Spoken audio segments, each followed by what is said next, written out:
Hi, Gould of WorshipMD. If you've watched the previous videos on fixed, semi, and parametric EQs, we showed you what the differences were. I want to show you an application now that if you have a mixer that has parametric EQs on it, will really be a very useful application for you to utilize. Typically when I'm doing a sound check for the band, I'm getting a level that's appropriate, getting enough level for that instrument or that microphone. The next thing I'm doing, I'm trying to find one EQ perhaps in that sound check that I can start with.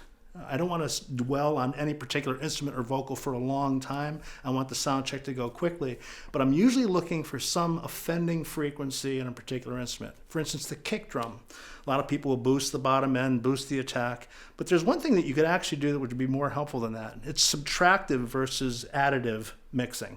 So I want to find the offending frequency in the kick drum and pull that out to reveal the sound of the kick drum. And typically that's anywhere between 200 and 600 hertz. So let me show you how to do that. What I mean by subtractive versus additive is with EQ especially, you got to think of EQs as amplifiers. Anytime you're boosting, even if it's a small range of frequencies, you're boosting it, you're amplifying it, you're exaggerating it. And sometimes these can be effective for finding where offensive frequencies are, and then once you've found them because you've exaggerated or amplified them, then you can cut them.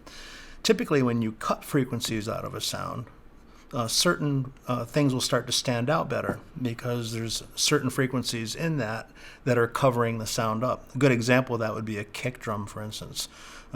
You want a nice low end to the kick, you want some attack to it.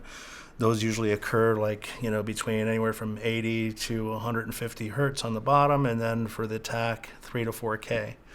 So what I'd like to do with a kick drum especially is find those frequencies that are making it sound like an oatmeal box instead of a kick drum.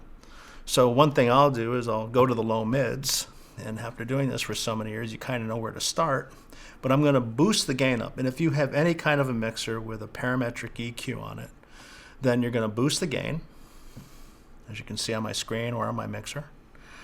And I'm going to keep the octave width of the peak somewhere in the middle, octave, octave and a half.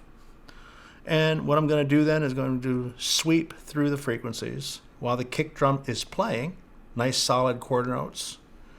And at some point it's going to sound really awful. You're not hearing anything through this mixer right now, but again, with your particular musicians and vocalists, this can be done on every instrument.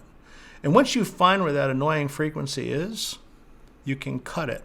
And you can actually narrow it first if you want to, and zip it out. I can apply that same technique to guitars, to vocals, virtually any instrument. What you want to do is boost the gain, make the Q about an octave, maybe a half octave wide, and then sweep from bottom to top until the sound is awful. Find that most offending, most resonant, most awry sound you can find. And once you find it, pull it out. Until next time, this is Doug Gould. Hope you enjoyed it.